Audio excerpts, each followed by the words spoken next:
ముంబై మరియు హైదరాబాద్ మధ్య జరిగిన మ్యాచ్లో ముంబై అదరగొట్టింది. వాళ్ళ హోమ్ గ్రౌండ్లో వాళ్ళైతే ఈ మ్యాచ్లో అద్భుతమైన విక్టరీతో మ్యాచ్ అయితే గెలవడం జరిగింది. సో మ్యాచ్ అయితే వన్ సైడ్ చేసి గెలిచారని చెప్పుకోవచ్చు. చాలా డామినేటింగ్ చేశారు హైదరాబాద్ టీంని. సో బ్యాటింగ్లోనూ బౌలింగ్లోనూ ఎక్సలెంట్ పర్ఫార్మెన్స్ ఇచ్చి సో టోటల్ టీమ్ ఎఫర్ట్స్ పెట్టి అయితే ఈ మ్యాచ్ అయితే ముంబై గెలవడం జరిగింది. సో 4 వికెట్లు తేడాతో ఈ మ్యాచ్ అయితే గెలవడం జరిగింది. సో 18 ఓవర్లకి మ్యాచ్ అయితే ఫినిష్ చేసేసారు. సో ఎక్సలెంట్గా ఆడని చెప్పుకోవచ్చు ముంబై టీం. సో ముందుగా టాస్ గెలిచిన ముంబై ఇండియన్స్ ఫీల్డింగ్ అయితే ఎంచుకోవడం జరిగింది. సో ఇక్కడైతే వాళ్ళ కెప్టెన్ క్లియర్గా చెప్పాడు డ్యూ ఉంటుందని. సో ఫస్ట్ ఓవర్ నుంచే చాలా అంటే చాలా యాక్షన్ చూసాం మనం. ఫస్ట్ ఓవర్లోనే క్యాచెస్ డ్రాప్స్, హెడ్వి, అలాగే అభిషేక్ శర్మ ఇద్దరిది చూసాం. సో అలాగే కర్ణ శర్మ ఇంజురీ కూడా చూసాం ఈ మ్యాచ్లో. సో అతనికైతే ఫింగర్ ఇంజురీ అయితే ఇవ్వడం జరిగింది. సో అక్కడికి అభిషేక్ శర్మ అయితే చాలా దూకుడు మీద ఆడాయని చెప్పుకోవచ్చు. పవర్ ప్లే స్ట్రగుల్ అయినప్పటికీ ఆ తర్వాత కంబ్యాక్ ఇచ్చి సో పవర్ ప్లే లాస్ట్లో అయితే ఉతక్కొట్టేశాడు. సో హెడ్ కూడా ఈ మ్యాచ్లో చాలా అంటే చాలా లైఫ్ వచ్చినప్పటికీ సో అతను కూడా ఈ మ్యాచ్లో చాలా స్ట్రగుల్ అయ్యాడని చెప్పుకోవచ్చు. సో ఎప్పుడైతే హార్దిక్ పాండ్యా బౌలింగ్కి వచ్చాడో అతనికైతే ఇంజూరీ అవ్వడం జరిగింది. సో అదైతే పెద్దది కాకుండా సో అతనైతే నెక్స్ట్ బాల్కే సో అభిషేక్ శర్మ లాంటి ఫామ్లో ఉన్న బ్యాట్స్మెన్ అయితే అవుట్ చేయడం జరిగింది. సో ఇక్కడైతే ఫస్ట్ బ్రేక్ త్రూ రావడంతో మ్యాచ్ అయితే ఇక్కడి నుంచి మలుపు తిరిగిపోవడం జరిగింది. సో ఎవరు ఊహించిన విధంగా సో నెక్స్ట్ ఓవర్లోనే మళ్ళీ ఇషాన్ కిషన్ అయితే అవుట్ అయిపోవడం జరిగింది. సో డెఫినెట్గా చాలా అంటే చాలా వరస్ట్ పర్ఫార్మెన్స్ అయితే ఇస్తున్నారు ఎస్ఆర్హెచ్ బ్యాట్స్మెన్స్. సో మిడిల్ ఓవర్స్లో సో ఇక హెన్రిచ్ క్లాసన్ కూడా సో తన రేంజ్ బ్యాటింగ్ అయితే డెలివర్ చేయలేకపోతున్నాడు. సో ఎలా ఆడతాడో చూడాలి నెక్స్ట్ మ్యాచెస్ నుంచి. సో దీపక్ చహర్ వేసిన 18 ఓవర్లో సో హెన్రిచ్ క్లాసన్ అయితే 21 రన్స్ అయితే కొట్టడం జరిగింది. సో ఆ తర్వాత 20 ఓవర్లో హార్దిక్ పాండ్యా వేసిన 20 ఓవర్లో 21 రన్ అయితే రావడం జరిగింది. సో ఈ 2 ఓవర్లతో వాళ్ళ స్కోర్ అయితే ఎక్కడికో వెళ్ళింది, 160+ దాటడం జరిగింది. సో ఫినిషింగ్లో అంకిత్ వర్మ అలాగే ప్యాట్ కమిన్స్ అయితే చాలా మంచి ఫినిషింగ్ అవ్వడంతో సో వాళ్ళ బ్యాట్స్మెన్స్ ఇద్దరి దగ్గర నుంచి మంచి పర్ఫార్మెన్స్ వస్తుందని చెప్పుకోవచ్చు. 3 మెంబర్స్ నుంచి హెన్రిచ్ క్లాసన్, అభిషేక్ శర్మ అలాగే అంకిత్ వర్మ. సో ఈ బ్యాట్స్మెన్స్ అలాగే లాస్ట్లో ప్యాట్ కమిన్స్ లాస్ట్ బాల్ 6 కొట్టి వాళ్ళకైతే మంచి ఫినిషింగ్ ఇచ్చాడని చెప్పుకోవచ్చు.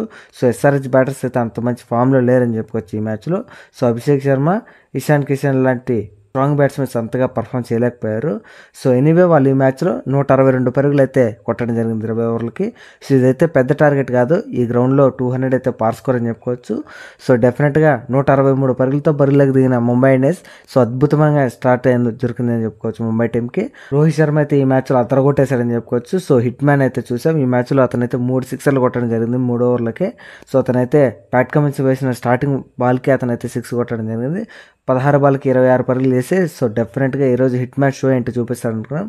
సో ఆ తర్వాత నెక్స్ట్ ఆ ఓవర్లోనే సో ప్యాట్ కమిన్స్ ఓవర్లోనే అతనైతే అవుట్ అయిపోవడం జరిగింది. సో సింపుల్ క్యాచ్ ఇచ్చి అవుట్ అయిపోయాడు. సో అయినప్పటికీ ముంబై ఇండియన్స్ మిడిల్ ఆర్డర్ అయితే ఈ మ్యాచ్లో కూడా స్పాట్ అని చెప్పుకోవచ్చు. సో ఎగ్జాక్ట్గా ఏమైతే టీం కావాలో అలాంటి బ్యాటింగ్ అయితే డెలివర్ చేశారని చెప్పుకోవచ్చు ముంబై టీం. సో చాలా కంఫర్టబుల్ పొజిషన్లో ఉన్నారు కాబట్టి విన్నింగ్కి. సో అలాంటి కంఫర్టబుల్ బ్యాటింగ్ చేస్తూ సో బోత్ సూర్యకుమార్ యాదవ్ అలాగే విల్ జాక్స్ అయితే ఎక్సలెంట్ పర్ఫార్మెన్స్ ఇచ్చారని చెప్పుకోవచ్చు. సో డెఫినెట్గా వీళ్ళిద్దరు అయితే మ్యాచ్ విన్నింగ్ అయితే పర్ఫార్మెన్స్ ఇచ్చారు. సో మిడిల్ ఓవర్లో అయితే గేమ్ని అయితే కంట్రోల్ చేశారని చెప్పుకోవచ్చు. రన్స్ స్కోర్ చేస్తూ సో అట్విల్ బౌండరీస్ కొట్టారని చెప్పుకోవచ్చు. ఇక చివరిలో ఫినిషింగ్ చిన్న హార్దిక్ క్యామెరాతో మ్యాచ్ అయితే ముగించారు. సో రియాన్ రికల్టన్ వికెట్ అని అయితే సో కాంట్రవర్సీకి గురి తీయవచ్చు. సో అదైతే క్లియర్గా అక్కడైతే నో బాల్ అయితే కనబడుతుంది. స్టంప్స్ దాటేశాడు హెన్రిచ్ క్లాసన్. సో అదైతే డెఫినెట్గా నో బాల్ అని చెప్పుకోవచ్చు. సో కొంతమంది యాంటీ ఫ్యాన్స్ అయితే దీన్ని అయితే ట్రోల్ చేస్తుంటారు ఎంఐ టీంని. సో ఈ మ్యాచ్లో అద్భుతమైన పర్ఫార్మెన్స్ ఇచ్చిన విల్ జాక్స్కి so player of the match award కూడా గెలుచుకోవడం జరిగింది. అతనైతే బ్యాటింగ్లోనూ బౌలింగ్లోనూ స్పాట్ అని చెప్పుకోవచ్చు. సో మిచెల్ శాంట్నర్ని కాకుండా సో ఇతను బాల్కి ఇచ్చినప్పుడే అతనైతే వికెట్స్ ఇస్తూ గేమ్ని కంట్రోల్ చేస్తూ సో ముంబై టీం అయితే మ్యాచ్ గెలవడంలో కీ రోల్ అయితే ప్లే చేశారని చెప్పుకోవచ్చు. సో డెఫినెట్గా ఎక్సలెంట్ పర్ఫార్మెన్స్ చేసిన ఈ ప్లేయర్కి ప్లేయర్ ఆఫ్ ద మ్యాచ్ అయితే అవార్డు గెలుచుకోవడం జరిగింది. ఇక ఎస్ఆర్హెచ్ టీం విషయానికి వస్తే వాళ్ళైతే డెఫినెట్గా ఈ మ్యాచ్లో గెలుచుంటారు. మేబీ వాళ్ళైతే అరౌండ్ 190 కానీ టార్గెట్ చేసిన స్కోర్. సో ఆటకి వాళ్ళైతే చాలా అంటే చాలా మంచి బౌలింగ్ డెలివర్ చేయడం జరిగింది. వాళ్ళ కెప్టెన్ ప్యాట్ కమిన్స్ అయితే 3 వికెట్స్ అయితే తీయడం జరిగింది ఇప్పుడు కూడా. సో డెఫినెట్గా మంచి బౌలింగ్ అయితే చేశారు, మంచి పర్ఫార్మెన్స్ కూడా ఇచ్చారు.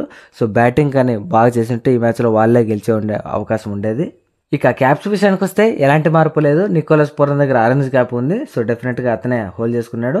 ఇక పర్పుల్ క్యాప్ విషయానికి వస్తే దీంట్లో కూడా ఎలాంటి మార్పు లేదు. సో నూర్ అహ్మద్ దగ్గర పర్పుల్ క్యాప్ అయితే ఉంది. సో మీరు కానీ మన ఛానల్ కొత్తగా చూసినట్టయితే మన ఛానల్ సబ్స్క్రైబ్ చేసుకోండి. సో ఈ వీడియోని లైక్ చేయండి, కుదిరితే మీ ఫ్రెండ్స్ అండ్